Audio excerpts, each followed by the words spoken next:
You're watching Drake Wing Gaming. Enjoy the video. Hey guys and gals, Never here from Drake Wing Gaming. It's something on Twitter, the Gaming Drag. Today I'm coming back at you on a Let's Play episode of Chord Progressions, Chester's Path. So let's go ahead and jump right back into it, shall we? Alarm, Jane, you were up and let's go! The collie redirects his gaze my way. Ready to go? Yep, I'll see you two later. Rest easy, dude. Bye again! I said my goodbyes to everyone and left the shop. I climbed in the passenger seat of Pat's car and we began on our journey back to the apartment. His car is the sporty sedan I spotted on Monday. It's a little cramped. The vehicle has 2 doors, 2 front seats, and a single row of rear seats. I feel sorry for any chump who gets stuck sitting in the rear row.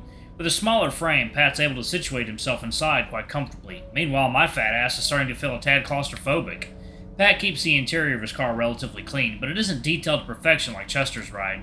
The engine revs a little louder than most cars, but the noise doesn't drown out our conversation. So, Chester put you through the ringer yesterday, huh? Kind of. I was mostly working with Daryl and that piano guy Chester had mentioned. Ah, yes, my fellow pianist. He lets out a juvenile chuckle. His name's Trey, right? Trent. Ha, Trent. Okay. Haven't met the dude yet. How is he? He's a great player and a nice guy. It takes a little while to get warmed up to him, though. Okay, but, how is he, though? I raised an eyebrow at him. Didn't I just... Oh, is he hot? I want those details. I scoff at his response. That said, I'm not going to act like a saint and pretend that I didn't objectify the deer insistently yesterday. Even so, the collie's tendency to turn any casual conversation sexual is becoming tiresome. Come on, throw me a bone here. Throw you a bone? Isn't that an offensive stereotype? It's only offensive if you say it. He chuckles again. Fine. He's handsome, super tall, and has a lean but strong build. Ooh, okay, now we're cooking with gas. So, you saw in the locker room, right? What's he packing? I'm rendered flustered in response to his probe. Hey, what makes you think I know what he's got packing in his briefs? Pat lets out an amused gasp. Oh? How'd you know he wears briefs, huh? Fuck me and my big mouth. I bury my face in my paws. Spill the beans, Fox. What's that bulge hiding? Come on, you were supposed to cool it with this stuff, remember? What stuff? This over-the-top horny stuff. Oh, I thought it was just the flirting that made you nervous. I mean, I'm not flirting with you right now, am I? His tone is sincere. Well, technically no, but still. He went silent for a moment. Sorry.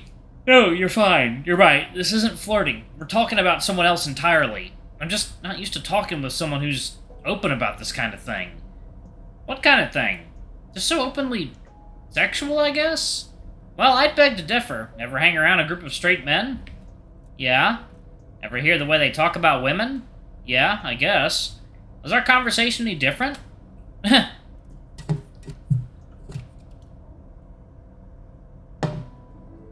Yeah, I like that.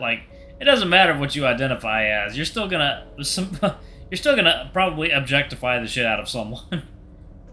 That's quite the perspective shift.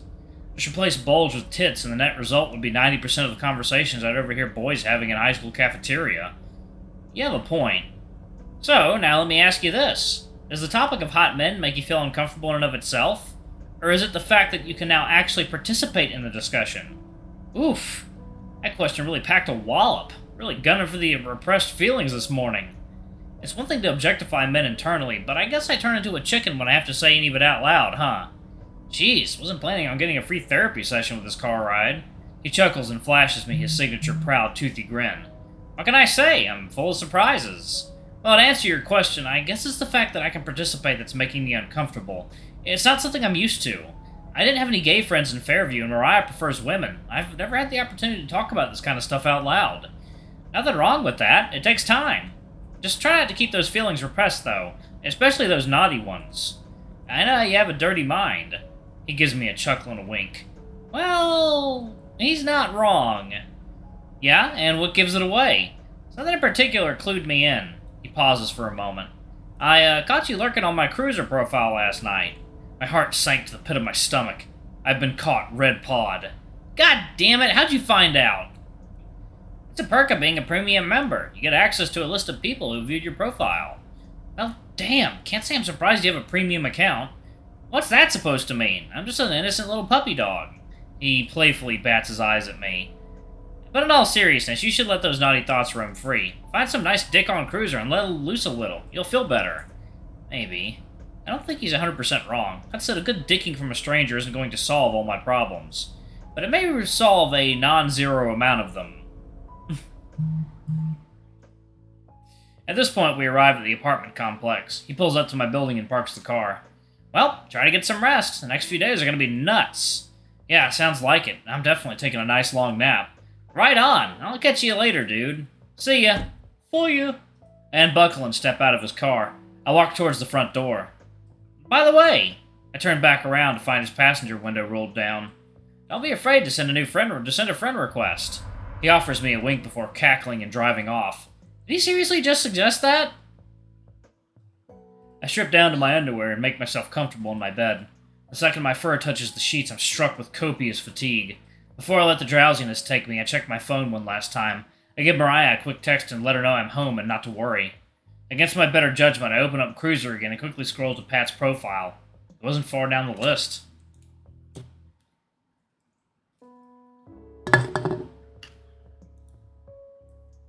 I click on his profile again.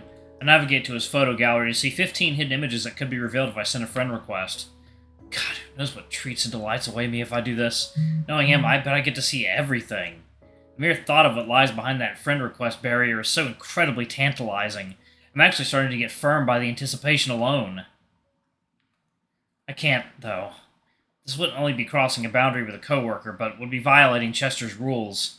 Pat's right. I have a horrible, filthy mind. I shouldn't even be considering this right now. What's wrong with me? I want to see some dick.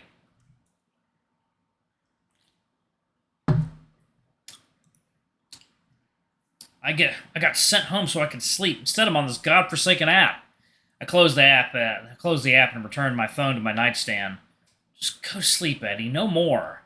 No more lurking on that dumb app.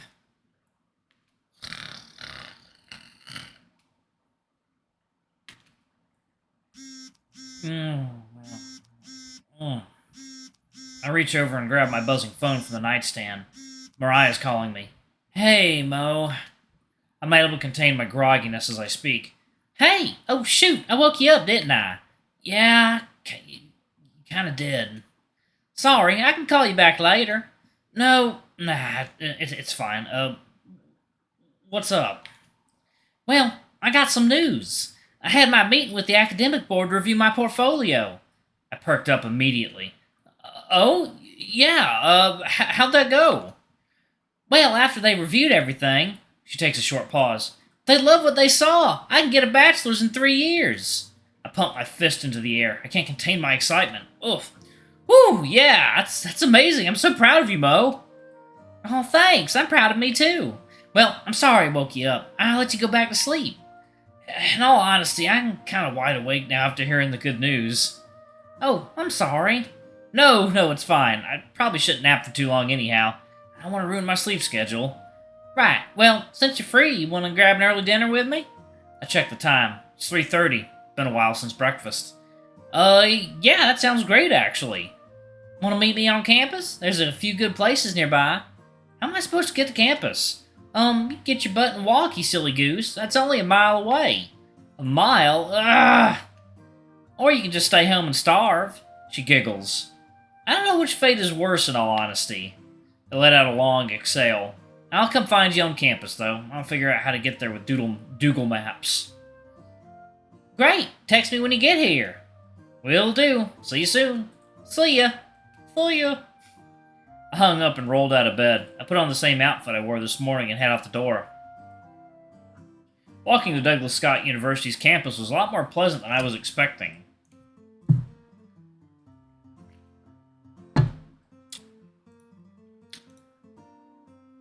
In Fairview, anytime you have to walk any more than half a mile, it's more like an intense hike. It's so exhausting traversing the hilly terrain of my hometown. Here, the proper crosswalks, sidewalks, and flat terrain made the journey quite pleasant. On the way, I scoped out some delightful locales that are all only a stone's throw from the apartment. There's a nice park, some charming shops, and a few alluring restaurants. Getting to finally explore the area around me is quite thrilling. This little walk serves as a little taste for what's to come tomorrow.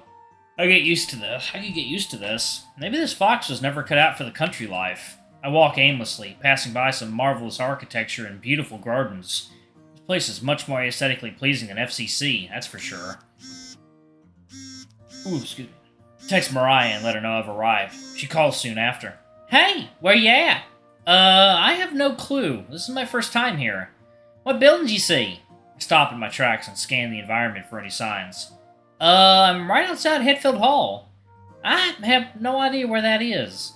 You don't know how to get around this campus either? No, it's huge. I've only been here for 3 days. I couldn't help but to laugh. We didn't plan this out well, did we? Yeah, we're so bad at this. Okay, plan B. How about we stay on the phone and walk around until we find each other? She chuckles. Sounds good, sunshine. For the next few minutes, we kept walking while chatting, not seemingly getting any closer to finding each other. Eventually, I noticed something peculiar. Hey, Mo, I see a crowd around some kind of stage outside, out in the field. Just then, the crowd let out a cheer and music starts to play over the speakers. Oh, think I can hear it. Yes, I see something happening over by the alumni building. Over by the alumni building? I guess. As I get closer, I see that it's some sort of pop-up performance taking place on a grassy lawn. I can tell the stage is a portable structure, suitable for impromptu performances. I can't get close enough to see what kind of performance it is, though. Whatever it is, the crowd's certainly excited. I'm interested to see what's going on, even though we seem to be catching the tail end of the event. I work my way to the back of the crowd and start scanning for her. I eventually found my fox. I cut my paws around my paw to help project my voice. Hey, Mo! I caught her attention. She approaches me. Hey, finally found you. Do you know what's going on here? No clue. The crowd cheers one more time as someone ascends onto the stage. The music resumes. It's a large bear woman with a microphone in paw. She's sporting an extravagant dress covered with brilliant and shiny sequins. She's wearing an incredible amount of makeup with large beehive hairdo. Well, I guess it's safe to say that isn't her actual hair. It's certainly a wig. This person's a drag queen. Alright, y'all, I'm actually gonna pause it right there. Thank y'all so much for watching. Don't forget to like, comment, subscribe, ring that notification bell, and check out our Patreon and YouTube memberships if you can. It always helps. Anyway, I love you all, and I'll see y'all in the next video. Bye-bye!